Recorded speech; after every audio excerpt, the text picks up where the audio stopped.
अब ना दे इल्जाम बेदर्दी का, मक्कारी न कर। अब ना दे इल्जाम बेदर्दी का, मक्कारी न कर। तू ही खुद को जांच ले, मुझसे अदाकारी न कर। सलाम, नमस्ते, सत श्री अकाल। मैं हूं आपके साथ हर्षिता मिश्रा और आप देख रहे हैं टाइम्स मेल। इस वक्त हमारे देश में नफरत फैलाने वाले गजब की अदाकारी कर रहे हैं।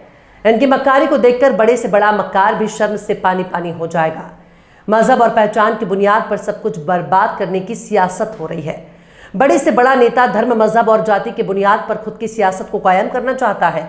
ऐसे में देश का अल्पसंख्यक समाज खुद को कैसे सुरक्षित समझ सकता है? खासकर मुसलमानों के नाम पर लेकर ही भाजपा बहुसंख्यक आबादी को भड़काती रहती है। लेकिन मध्य प्रदेश में गजब हाल देखने को मिल रहा है। मध्य प्रदेश में कई दशक से भाजपा की सरकार है, पर भाजपा की सरकार में हिंदुओं को ही भाजपा पर भरोसा नहीं। मध्य प्रदेश में बीजेपी की सरकार ने हर तरह से खुद को कट्टर हिंदू दिखाने की कोशिश की है, पर जनता को सब मालूम है कि अपनी सत्ता और कुर्सी बचाने के लिए किसी कदर सियासत हो रही है। ऐसे में मध्य प्रदेश में अब मदरसों यानी मदरिस को निशाना बनाने की तैयारी होने लगी है, क्योंकि मदरसों पर हिंदुओं ने कुछ ज्यादा ही भरोसा करना शुरू कर दिया। ऐसे में मध्य प्रदेश की सरकार के हाथ पांव फूल रहे हैं कि आखिर मदरसों में हिंदू बच्चे कैसे पहुंच गए।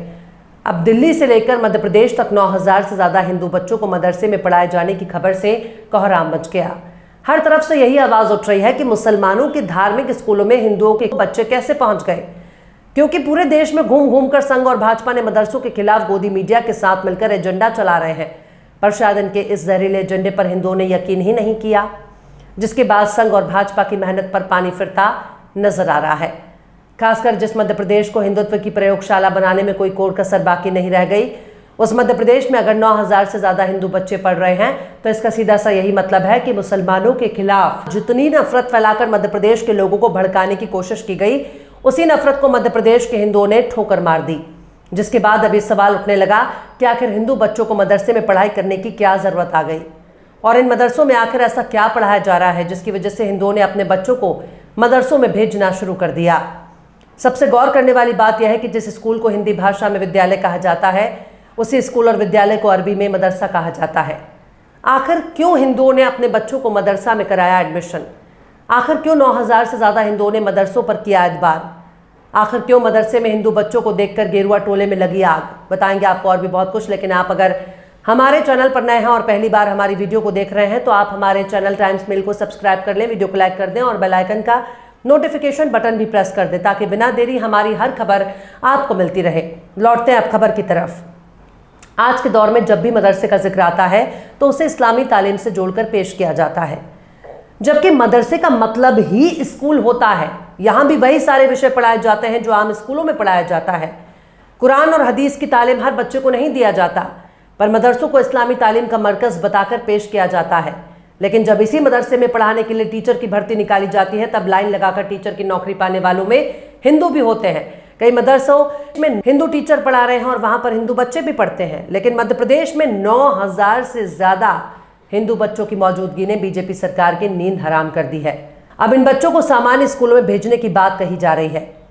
दरअसल राष्ट्रीय बाल अधिकार संरक्षण आयोग NCPCR के अध्यक्ष प्रियंक कानूनगो का कहना है कि मध्य प्रदेश में 1755 रजिस्टर्ड मदरसों में 9417 हिंदू बच्चे पढ़ रहे हैं और इन बच्चों को निकालकर सामान्य स्कूलों में डाल देना चाहिए। मतलब जिन बच्चों को उनको माँ बाप ने मदरसे में एडमिशन कराया, उन सबका दिमाग खराब हो गया, या फिर जन्मजात पागल है, या फिर इन लोगों ने हिंदू धर्म छोड़कर इस्लाम को अपना लिया। अगर नहीं तो NCPCR के अध्यक्ष को धर्म के आधार पर मदरसों के बच्चों के बारे में ऐसी बातें तो बिल्कुल भी नहीं करनी चाहिए। अगर NCPCR के अध्यक्ष को मदरसों के बारे में कोई जानकारी नहीं है, तो उन्हें अपनी जबान पर कंट्रोल करना चाहिए, क्योंकि जनता ने अब पकड़ पकड़ करने वाले लोगों को गंभीरता से लेना बंद कर दिया है। कानूनगो साहब को चाहिए कि देश के मदरसों में घूम घूम कर थोड़ा जायजा ले, फिर कुछ कहें, वरना उनकी बातें बहुत ही खोखली हैं। प्रियंक कानूनगो ने मध्य प्रदेश की बीजेपी सरकार से मदरसों में पढ़ने वाले हिंदू बच्चों का सामान्य स्कूलों में भेजने की गुजारिश की है। उन्होंने कहा कि इस्लामी संस्थान शिक्षा के अधिकार RT अधिनियम के दायरे में नहीं आते। उनका कहना है कि मध्य प्रदेश में 1755 पंजीकृत मदरसों में 9417 हिंदू बच्चे पढ़ रहे हैं और इन संस्थानों में RT अधिनियम के तहत अनिवार्य बुनियादी ढांचे का अभाव है। प्रियंक कानूनगो ने यह भी कहा कि नॉन रजिस्टर्ड मदरसों में पढ़ने वाले मुस्लिम बच्चों को भी सामान्य स्कूलों में भेजा जाना चाहिए। कानूनगो ने शुक्रवार 14 जून 2024 को मीडिया से कहा कि मैं मध्य प्रदेश सरकार से मदरसों से पढ़ने वाले हिंदू बच्चों को बाहर निकालने का अनुरोध करता हूं। प्रियंका कानूनगो ने कहा कि जिस अधिनियम के तहत मध्य प्रदेश मदरसा बोर्ड अस्तित्व में आया उसमें मदरसों को परिभाषित किया गया और स्पष्ट रूप से कहा गया कि उनमें इस्लामिक धार्मिक शिक्षा दी जानी चाहिए। शिक्षा के अधिकार अधिनियम की धारा 1 मदरसों को शिक्षा के अधिकार अधिनियम के दायरे से बाहर रखती है। उन्होंने कहा कि एनसीपीसीआर के पास मौजूद जानकारी के अनुसार इन मदरसों के शिक्षकों के पास बीएड की डिग्री नहीं है और उन्होंने शिक्षक पात्रता परीक्षा भी नहीं दी है। खैर, कानूनगो साहब से पूछना चाहिए कि जिन सरकारी स्कूलों में हर गरीब बच्चा पढ़ने जाया करता था वो स्कूल आखिर क्यों खंडर में तब्दील हो गए। मध्य प्रदेश में ऐसे ऐसे सरकारी स्कूल मौजूद है जो खंडर में तब्दील हो गए, यहाँ तक उनमें जानवर भी बांधे जा रहे हैं। मध्य प्रदेश के स्कूल बुनियादी जरूरतों को भी पूरा नहीं कर सकते। स्कूलों में पढ़ाने के लिए टीचर भी नहीं है, जहाँ टीचर है वहाँ बच्चे नहीं हैं, जहाँ बच्चे हैं वहाँ टीचर नहीं है। ऐसे में प्रियंका बाबू को मध्य प्रदेश के स्कूलों की चिंता करनी चाहिए जो अब कबाड़ में तब्दील हो चुके हैं, और कानूनगो साहब मदरसों से बच्चों को निकाल कर सामान्य स्कूलों में भेजने की मांग कर रहे हैं। उनको बताना चाहिए कि मध्य प्रदेश की सरकार ने स्कूलों का क्या हाल कर दिया। उन्होंने दावा किया कि मदरसों का बुनियादी ढांचा बीआरटी अधिनियम के अनुरूप नहीं है। उन्होंने कहा कि मदरसों में सुरक्षा व्यवस्था ठीक नहीं है। साथ ही उन्होंने हिंदू बच्चों को मदरसों में भेजे जाने पर कड़ी आपत्ति जताते हुए कहा कि मैं मध्य प्रदेश सरकार से इसे तुरंत सुधारने का अनुरोध करता हूं। शिक्षा का अधिकार कानून साफ साफ कहता है कि स्कूलों की स्थापना और बच्चों को पढ़ाने का काम सरकार करेगी, पर कानूनगो साहब क्या उनको मालूम नहीं है कि देश भर में सरकारी स्कूलों को किस हद तक चौपट कर दिया गया। गरीब आदमी अपने बच्चों को पढ़ा लिखा ना सका, इसके लिए सरकारी स्कूलों को तबाह कर दिया गया। पर कानूनगो बाबू को आरटीए एक्ट की आड़ में हिंदू मुस्लिम एजेंडा चला रहे हैं। कम से कम इन मदरसों में टीचर तो मौजूद है, पढ़ा तो रहे हैं। आपने कितने डिग्री धारक टीचर पैदा किए जो आप इन मदरसों में पढ़ाने वाले टीचरों को कमतर आंक रहे हैं। प्रियंका कानूनगो कहते हैं कि आरटीए अधिकार कानून साफ साफ कहता है कि स्कूलों की स्थापना और बच्चों को पढ़ाने का काम सरकार करेगी। ऐसे में मदरसा बोर्ड को फंड देना उन गरीबी बच्चों को हक का पैसा मदरसों को देना है जो शिक्षा के अधिकार से बच्चों को वंचित कर रहे हैं। उन्होंने कहा कि इसलिए सरकार को इस पूरी योजना पर विचार करना चाहिए और तत्काल हिंदू बच्चों को मदरसों से बाहर निकालकर उनको सामान्य स्कूलों में भेजना चाहिए। मतलब इनकी नज़र में मदरसों की कोई कीमत ही नहीं है। पर कानूनगो साहब को उस वजह की तलाश करनी चाहिए जिस वजह से हिंदू माँ बाप ने अपने हिंदू बच्चों को मदरसे में भेजना शुरू किया। आखिर ऐसी कौन सी मजबूरी थी कि वो अपने बच्चों को मदरसों में भेज रहे हैं। इसकी जांच कानूनगो साहब को करनी चाहिए। ना हिंदू मुस्लिम की राजनीति करनी चाहिए, लेकिन उनको भी कहीं ना कहीं से इस बात का डर होगा कि कहीं सूबे में बदहाल एजुकेशन सिस्टम कल ही ना खुल जाए। पर प्रियंका कानूनगो शायद अपना काम छोड़कर राजनीति करने पर तुल गए, खासकर नफरत की राजनीति को बढ़ावा दे रहे हैं। कम से कम उनको मध्य प्रदेश सरकार से ही पूछ लेना चाहिए कि मदरसों में क्या पढ़ाया जाता है।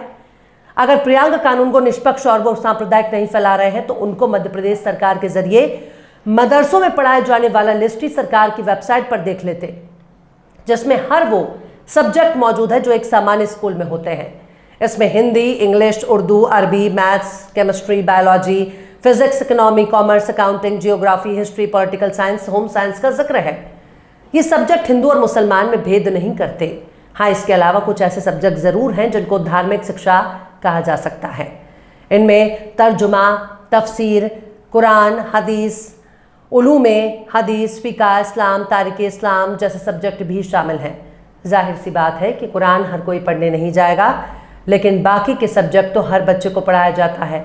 इन सबको देखने के बाद ये दावे के साथ कहा जा सकता है कि प्रियंका कानूनगो बहुत बड़े अनपढ़ हैं और इस ओहदे पर बैठने के लायक तो बिल्कुल भी नहीं, क्योंकि इनको शायद सियासी पार्टियों से टिकट की दरकार है।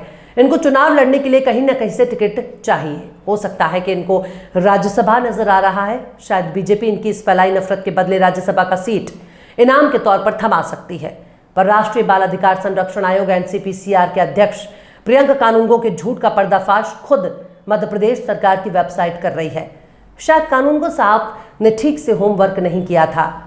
फिलहाल इस खबर में बस इतना ही। इस खबर को आप हमारे साथी शम्स तबरेज़ की कलम से सुन रहे थे। आपको कैसा लगा कमेंट बॉक्स में ज़रूर बताइएगा। वीडियो पसंद आए तो लाइक करें। हमारे वीडियो को डाउनलोड करके सोशल मीडिया पर अपलोड करने पर यूट्यूब और फेसबुक आपको ऑटोमेटिक कॉपीराइट स्ट्राइक भेजकर यूट्यूब चैनल और फेसबुक को बंद कर सकता है। इसलिए वीडियो पसंद आए तो यूट्यूब के वीडियो लिंक को फेसबुक, ट्विटर, व्हाट्सएप पर अपने रिश्तेदार, यार, दोस्तों को भी शेयर करें।